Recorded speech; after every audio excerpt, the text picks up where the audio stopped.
We're here, Bucks McGee, and just think you're only potentially 1 week away from seeing Taylor Swift in a press box for the Super Bowl. Yeah, good luck with that. That's not Or going down. one game away, I should say, not 1 week. I rest my hopes on one man's arm and legs.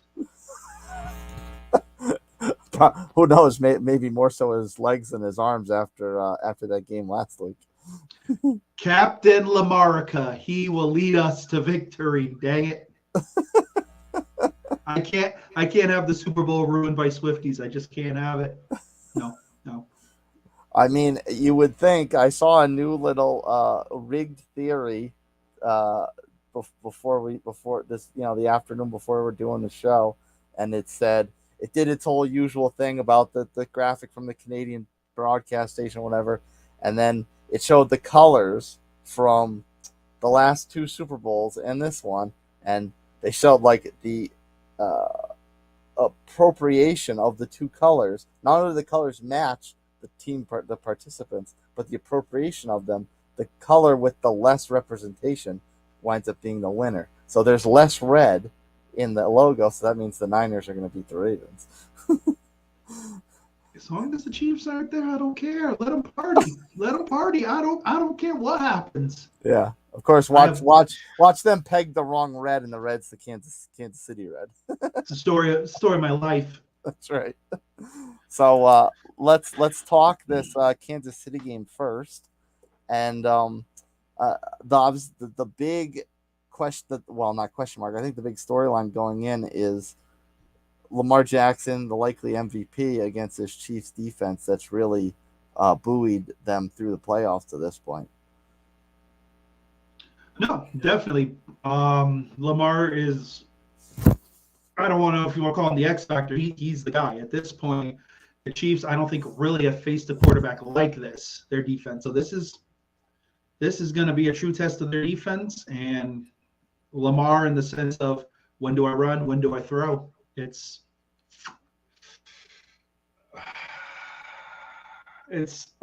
tough to say, because you sit there and you're like, you have to be impressed with the Chiefs defense throughout this year, no doubt about it. But Lamar makes people look foolish, and I don't know if the Chiefs defense can contain him. Yeah, well, last week he had to go back to old Lamar and make people look foolish with his legs because the passing game wasn't quite there. And in this one, the passing game might have a little bit of relief because there's allegedly Mark Andrews is cleared to play. So I don't know how effective he's going to be, but at least that's one other option, whether he's a decoy or a viable target to let Lamar sling it around a little bit more. No, true. And I think even if he's, kind of, decoy or whatever, you have to respect Mark. You don't know what he's going to bring, so you got to respect him. He could be big in the red zone. He might be just in tons of red zone packages and things like that. Both tight ends have been, are solid, so you got to respect that. And the Chiefs are banged up too. I believe Joe Tooney isn't playing this game. I think he's out for the O-line, so that's a lot. Pachenko's banged up. So I think if any year the Chiefs are ready to be plucked, this is it. And I think Lamar does the job. To that point you brought up a second ago, which tight end kind of gets more of the lion's share? Andrews, assuming he's really ready to go and healthy and kind of close to his old self. Which tight end gets more of the carries? The guy that has been Lamar's security blanket for the last several years, or Isaiah Likely, who's really been kind of a savior of sorts down the stretch this season? I think you got to go Likely right now. You go with him. And you got to bring Mark slow, because we don't know if he's game speed. I don't think he is. If he's game speed and he catches 10 balls for $110 and a couple of touchdowns, it's incredible. I'll tell you. Because everyone thought he was out for the year. So for him to come back at any point is impressive. So I think what will happen is, Mark will probably have some packages, and they'll continue to, hang their head on Lively. I'm interested to see what happens, but that also could help the run game. I With Edwards. I was almost thinking that Andrews, even as a decoy, would help alleviate the pass game, and maybe say Flowers has some more room to work with. Maybe we get a Beckham sighting. But yeah, oh, yeah, I know. But I mean, it could help diversify a little bit. So to that point, with the run game, do you think Gus the Bus is a factor, or anything on the ground? Do you think just has to run through Lamar and his scrambling capability? I think you really got to get Edwards going. Like if they can get Edwards to keep that defense honest, I think it opens up everything and makes Lamar even more dangerous. Because Mhm. at that point, it's a situation of, maybe they try some RPO and Lamar decides to take off, and do some, the usual Lamar things. But if Edwards can keep them honest and maybe get 80 yards in this game, I think it helps that offense. Switching over to the Chiefs. We the Bills tested us for a few number of weeks now, and we kept saying, like, they're not that good, they're gonna fall apart. Finally, they did, but the flip side of that is the Chiefs go on, and we're still kind of sitting there waiting for the Chiefs to collapse this kind of patchwork offense. So do you like? I guess we'll get the elephant out of the room right away. Are they going to Mm-hmm. fall apart in this one, or can they hang with this Ravens team? I thought about that, and the way that you asked that question was exactly how I thought. Because Buffalo went on that stretch where all of a sudden, last three games it was, they had to win. They had to win three in a row. They had to get in. They went on their little streak, and everyone was waiting for Buffalo to fall apart. I think it is the same with the Chiefs. There's a point to where the passing game has to help them win a game, and I don't know against this defense if that'll happen. I think Baltimore is built defensively to keep Patrick in the pocket. And we've said this. That's one thing that, we're like, oh man, you don't want Patrick to throw. We've said that for years, but I think you make him throw, you hold Pachenko, and you've got the shot to beat him. Now, if the O-line is beat up, if Tooney's not playing, you're going to have somebody else in there. Let's be honest, though. That O-line hasn't exactly been the greatest and been consistent all year. You've got some guys who are, guaranteed for some false starts, some lining up in neutral zones, all that fun stuff.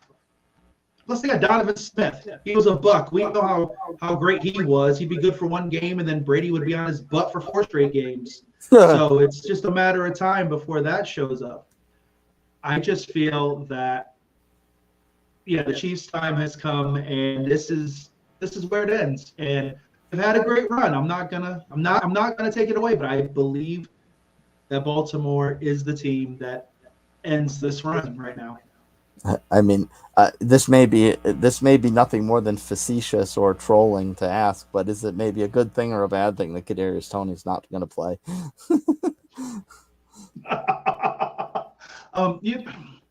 You know what? Let's be honest. They don't trust him. And they can word it any way they want. Oh, he's great. It's just, we got to work together better, blah, blah, blah. He's not good there. It was a failed experiment. He had his time in the Super Bowl, and it was like one of those things where in the Super Bowl, there's that guy who has that great game, and then you don't hear from him for the rest of his career. That was Kadarius Toney. The Giants were smart to get rid of him. The Chiefs don't believe in him. I don't think Mahomes believes in him.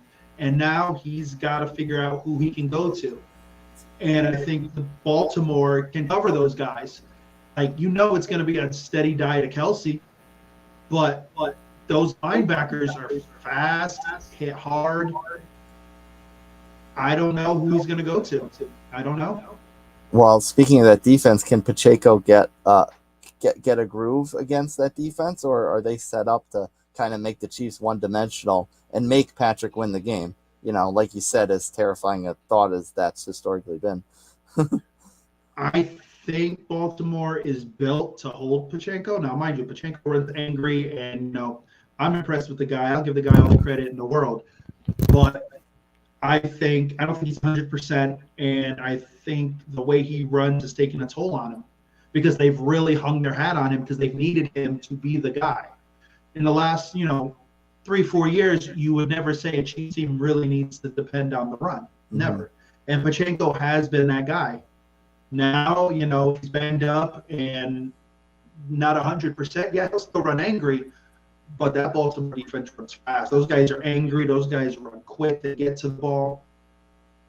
I don't know if the Chiefs offensive line can handle it. Yeah, well, make the holes. What's the comparison that's been making its rounds around Instagram and TikTok lately? He's like a little kid testing out his new sneakers. Yeah, like that kid you see at like Foot Locker, puts them on and he's running up and down the aisles because it makes him so fast. He's like, "Mom, these are the ones." Yeah, that's how Pachenko is. But you got Patrick Queen, Roquan Smith, and those guys. Those guys are fast and nasty. They're like younger Ray Lewises. And that's a lot of praise, but those guys are starting to build defense in that mold. And I don't know if the Chiefs can hang with it. So who are the Chiefs receivers that need to show out in order for them to have a legit chance? Well, Scandling needs to show up. If you get a deep pass, you can't drop it. You get 3 steps on a cornerback, don't drop it.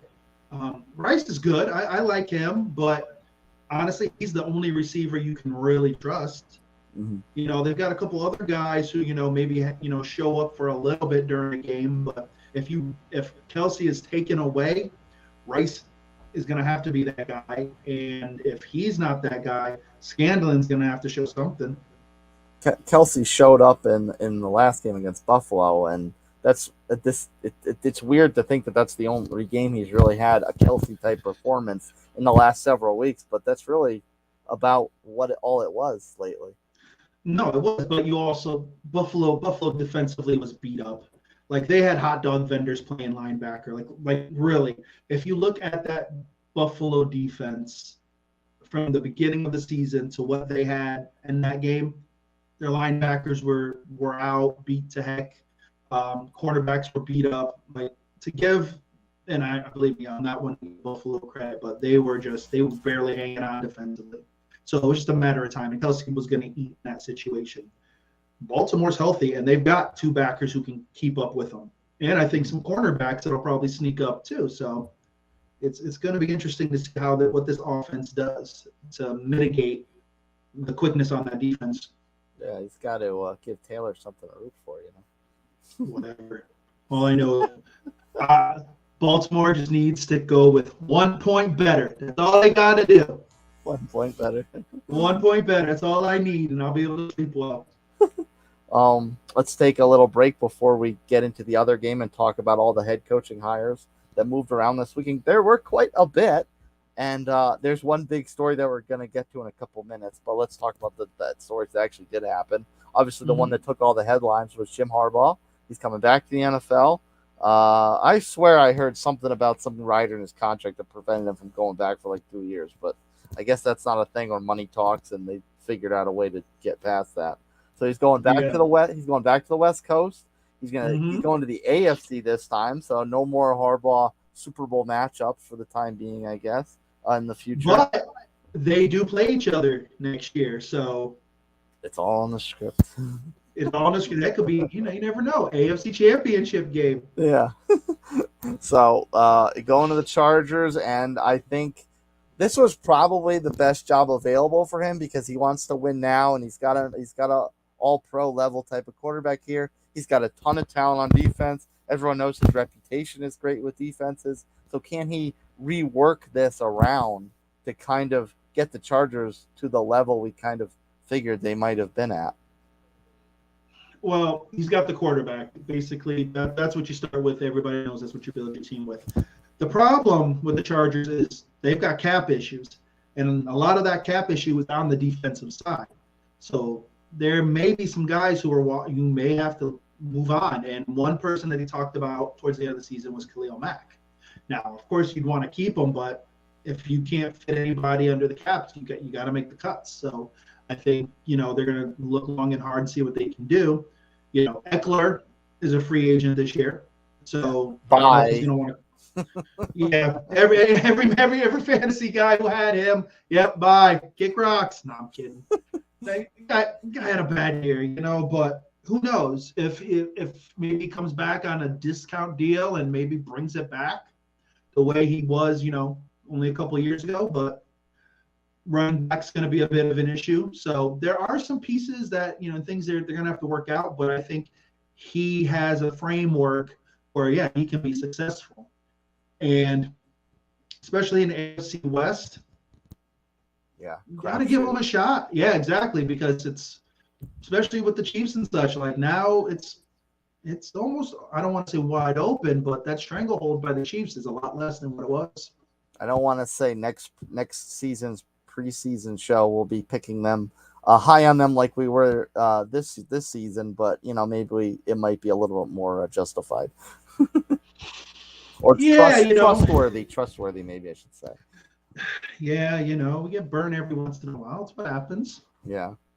Some teams that missed the playoffs. Well, I guess the Chargers did too. some other teams that missed the playoffs that swapped out their head coaches, not probably to the same amount of fanfare. One, Brian Callahan, who's been working with the Bengals, he takes over the Titans now, which I guess seems like a little bit of a surprise. You figure they would need to go with a big splash after letting go of Vrabel, and I didn't realize he was Bill Callahan's son. So he's definitely got coaching in his pedigree. Is this kind of a good fresh face for this Titans team that's probably moved on from Derrick Henry? Levis will be the full-time guy going into camp. Is this kind of the right move to just go young coach, fresh? Let's kind of all be young and grow together. I think so. I think after the way the whole Vrabel thing went, I think Tennessee said, you know what, we're not going to go with a retread, or we don't.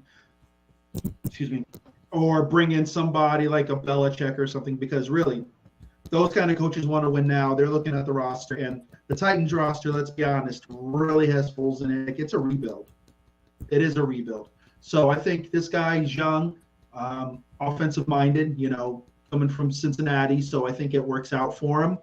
But, yeah, they have a lot of work to do now. You got to figure out, Derrick Henry probably isn't coming back unless, he decides to get a crazy discount and just wants to end his career in Tennessee. He probably wants to go somewhere and win a ring. Wide receivers, you got to figure wide receiver room out. So they've got some pieces, but it's gonna be a build. So it's interesting to see what Levis is gonna get put around him. I think they'll be strong in free agency, probably really busy in draft, but it's a new time, new dawn in Tennessee. Yeah, and another team you're obviously question mark for your team is whether or not Baker's going to be back, but whether even if he is back, he's going to have a new OC in town because Dave Canellis now has left Tampa to come up to my neck of the woods and take over the Panthers. And very similarly to the Titans situation, this is a team that is very young. Obviously took Bryce Young with the number 1 pick last year. Things didn't necessarily go that well.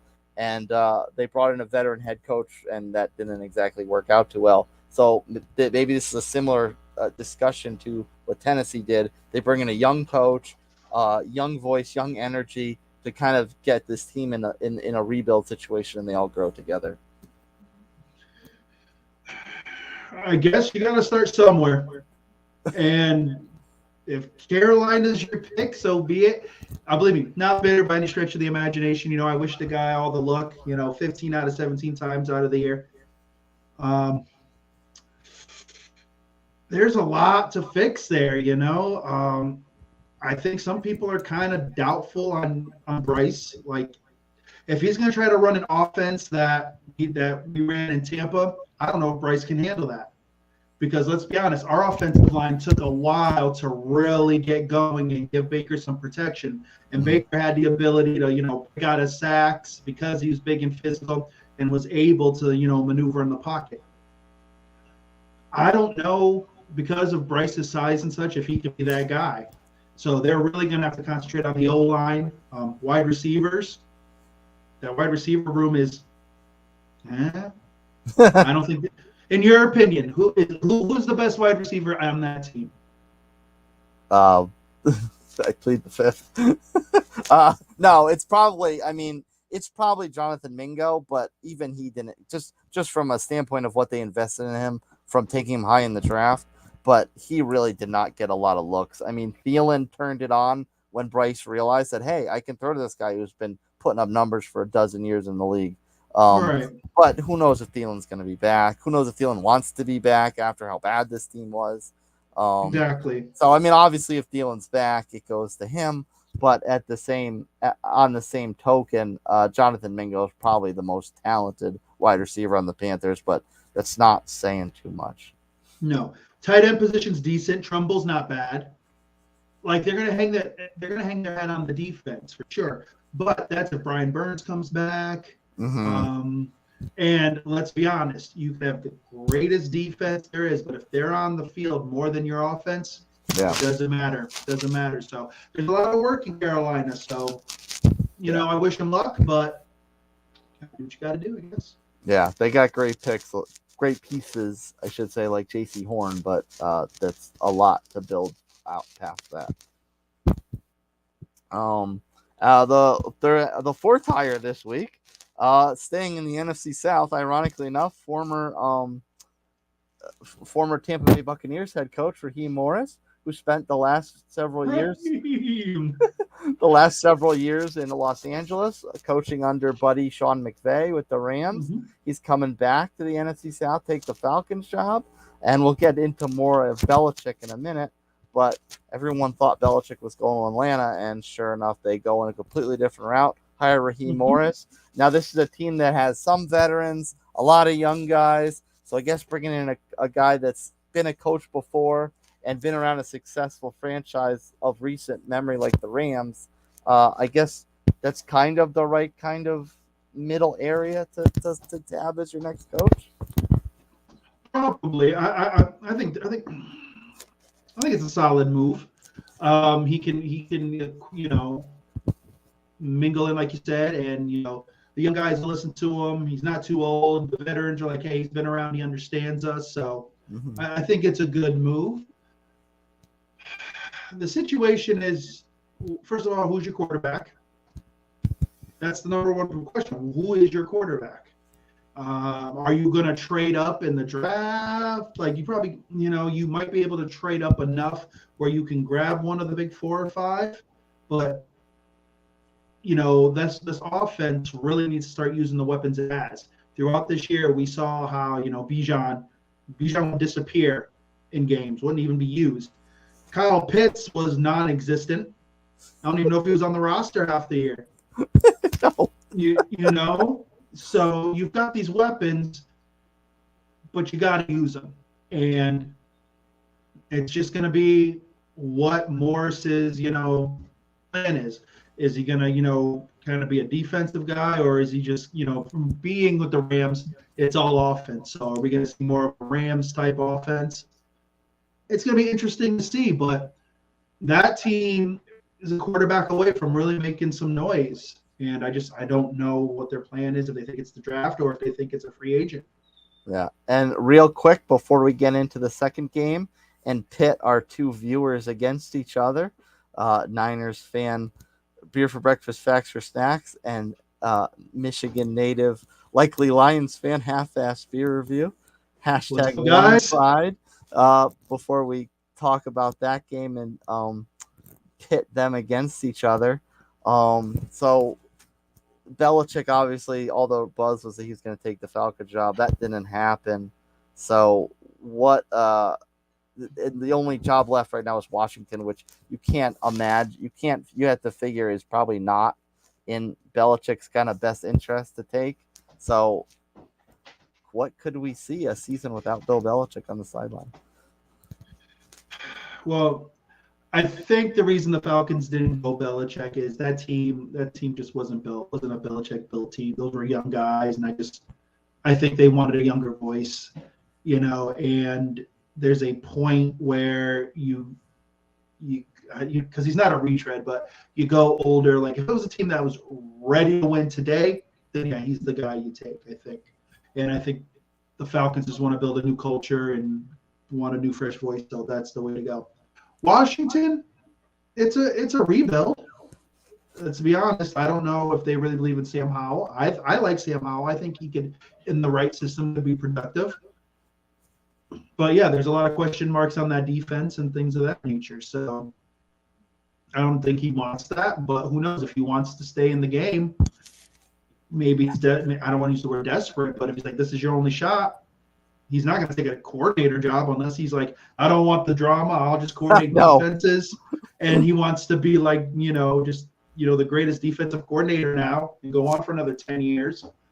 So I don't know. I think he really should, but I doubt he will.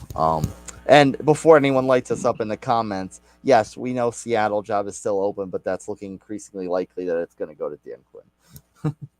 Yeah, I think that's Quinn's job to lose. Yeah.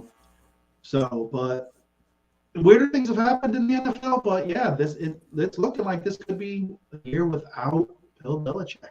Yeah.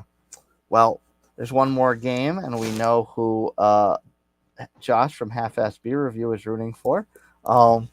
So to cap off Championship Sunday is the Lions heading out to the Bay to play San Francisco, and this one I'm pretty excited for, and we've talked about this a lot in recent shows about the difference in this game likely being can Detroit secondary hold up against the Niners passing attack. So if the Niners are to win this game, do you foresee any scenario they can do that besides Brock Purdy just lighting up that secondary?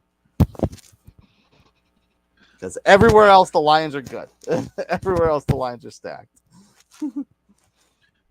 It's probably going to be forcing off into some bad throws. It's probably going to be a turnover in a key spot. Because we hang our hat so much on that Niner offense, we kind of forget that front seven for them is, and the linebackers are incredible. That it's good defense. Their secondary is a little shaky as well. So like the defenses almost mirror themselves in that way. But the Niners, I think defensively probably have a little bit of a chip, and they're going to try to, maybe a strip fumble from Bosa or something like that. That's what it's going to be. Goff is going to have to be quick and decisive, not hold on to the ball. And, Detroit's going to have to hang on the run game. So it's going to be interesting, Purdy just – everyone wants to call him, a glorified game manager and things like that. But when he has the weapons, he doesn't seem to make mistakes. And if Debo is playing, it looks like he's playing, so that's going to help him out a bit. It's going to be whoever doesn't make the most mistakes. Whoever doesn't make that one mistake that turns the game, I think is going to win this. And that Niners offensive line up to the task to shut down Aiden Hutchinson, because he's had two pretty good games already in his first year in the league in playoffs. Or second year, I suppose. Second year in the league. I think the Niners, you can't contain someone like that. You just gotta move your offense around that. So what I think will happen is there'll be a lot of quicker passes. It probably runs away from them and stuff like that. You might see Kittle in there, hanging in there, And don't forget, the Niners have a nice little fullback there who can block as well. Like the Niners, I think we'll be able to somewhat slow him down. I still think Hutchinson will have an impact, but I think the Niners might be able to do just enough to kind of slow him down. It's going to be interesting. It's definitely going to be a chess match in that sense. Flipping it to the other side, not to ignore the San Francisco's other assets. If it wasn't for Lamar Jackson this year, Christian McCaffrey would probably be the most valuable player, and he proved it in their previous playoff game. Despite San Francisco getting off to a slow start, he really came through, got them back in the game, and then with the go-ahead score to put them up on top for good. So do you think he can continue this against that Lions front? Is McCaffrey going to have the type of game that just lifts up a franchise to a playoff victory? I'm going to say I don't see why not, and the reason is because he's just as good at the run as he is in the pass game. Like, If it's a situation where Detroit's able to slow him down, I'm sure the Niners are going to have a situation where they start going maybe 5 wide, throwing him in the slot, and then at that point, who picks him up? Like he's incredible. He can do it all. When he's healthy, he's the best back in the league, receiving, running. He's the total package. So it's going to be a situation where maybe the Niners start off that way and don't even start really running. Maybe they put him out flat and they're like, okay, we're going to start throwing to him, and maybe some other guys get some run. I don't know. I think Shanahan is going to kind of maybe go against the grain the first 15 or 16 scripted plays, and we'll see maybe some different things. I don't know. But if you throw him in with the receivers, he's potent. Debo got banged up in that Packers game.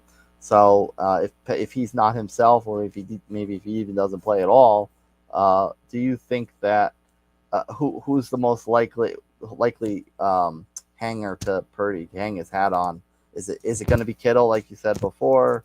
Does Ayuk go off? Like who outside of McCaffrey's dual threat capability, who's the target to fear the most for the Lions? It's interesting because I think that the Lions backers could probably hang with Kittle. Ayuk is quick, man. So Ayuk might be the guy. He might be the guy who might break something long. It's just weird because the Niners have those weapons. So you could say one guy, but the next thing the other guy busts something crazy. So I think Ayuk could be that X factor. And conversely, on the flip side, the Niners secondary is probably not as good as years past, but they're still a very good unit, and they're probably a bit better than the Lions secondary. So if the Lions are going to go off, if Koff can figure out who to throw to make the ball move through the air for them, you would imagine the Niners are not going to let Amon-Ra St. Brown get anything. So what are the best targets for Goff to start picking apart? Reynolds has got to really show out. I think he's the guy because I think Laporta is going to do his damage. Now the question, is the Niners have backers for quick too. Fred Warner may end up taking them. So it's a situation of okay, those guys. But I think you also really need to use Gibbs. Gibbs has really got to be a part of this offense. You can't be this, okay, we're going to throw to him 4 or 5 times and run him 5 times. Like, he needs to be heavily involved. Like, it really needs. But an X factor to this could be the hired gun? The hired gun, Mr. Zach Ertz himself. Let's be honest, Zach Ertz is serviceable. It's not like he's a scrub. The guy's been a Pro Bowler. The guy's legit. He's healthy. He played well when he was with Arizona, and he could be big in the red zone. Like that's something to watch. So, but I think Reynolds really needs to be that guy. They need a second receiver to really help stretch that field, and not gimmicky plays either. Like he's got to be in there. Yeah. The tight end room's looking a little bit more dangerous now, but yeah, I get that. Who would have thought back in the day we'd talk about tight ends in this vein? Like, when Zach Ertz is a hired gun for your playoff team, it's a who? Yeah, I mean, Tony Gonzalez was a freak 12 years ago, and now he just keeps kind of be like another guy. Exactly. What do you think? Will Tony Gonzalez be a top 5 guy? Who? Would Gonzalez be a top 5 tight end in the league today? I don't know, honestly, because like his hands would probably still be glue, but I don't know if he's as fast as someone like Laporta or I think he might be as fast as Laporta. He's not as fast as Kyle Pitts though. He's not that unicorn Kyle Pitts, but the thing Kyle Pitts just needs someone to throw to him. Like literally, like send him anywhere else. Like I think if he played on the Jets, he would have gotten more balls thrown to him. Yeah. But I just think, when it comes down to this game, it's the X factors, and for Detroit, I think it's Reynolds and Gibbs in a way. Yeah. Speaking of Gibbs, I mean, it's just finally the week that we see a balanced attack out of the running game. It's not this like Montgomery for one quarter, Gibbs for another, back and forth we go. Is this finally the week that we see a balanced consistent attack from both backs. I think it has to be. I think you got to keep the Niners defense off, and I think you have to do that. I think if you can put them both in the game, see what happens. Like you leave, like don't leave any plays. Don't leave any plays, on the sideline. Like this is it. Like if you do, and you sit there and you lose this game, and you're like, well, we coulda, shoulda, woulda. That doesn't mean anything because next year you may not be in this position. Spread the field, have them do their best Mighty Ducks flying V. I'm telling you, man, start quacking or something, man. Whatever you got to do, call Charlie Conway, figure it out. But you don't leave it on the sideline. You've got to do whatever it takes because if this Niners team starts out quick, I don't know. It might be done. Yeah. All right. Well, I guess we got to pick the games before we say goodnight. Betting wise, Ravens are a 4-point favorite. What do you think? Fair? I mean, my gut opinion would be that's kind of fair because any more would be a little disrespectful to the run the Chiefs team has had. So what do you think? Do they cover? Do they win? But Chiefs cover. What you got? So you think the line is a respect to the Chiefs in their past glory? Yeah. Well, not necessarily past glory. Respect to the run they've had with the whooping up on the Dolphins and then going up to Buffalo and grinding out that win. All right, yeah, I think 4 is legit, but yeah, honestly, I don't trust the Chiefs. I really don't. I think this is where it ends.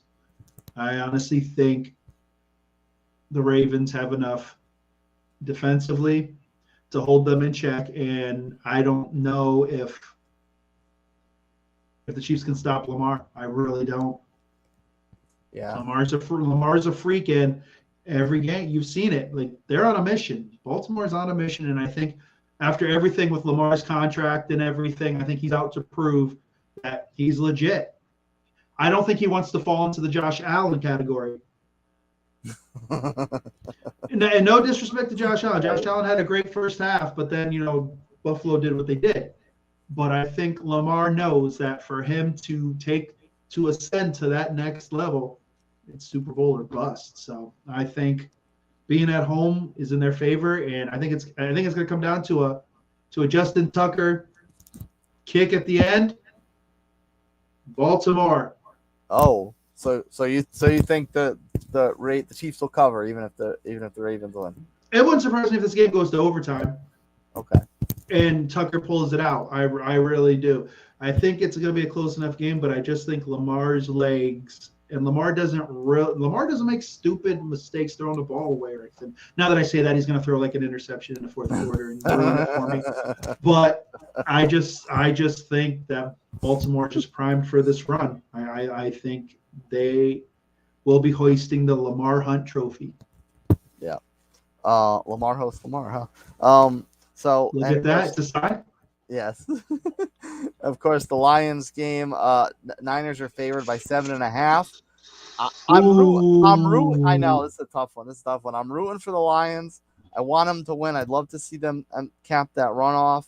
I feel like this is probably right on, but it might be like a backdoor situation for the Niners to cover.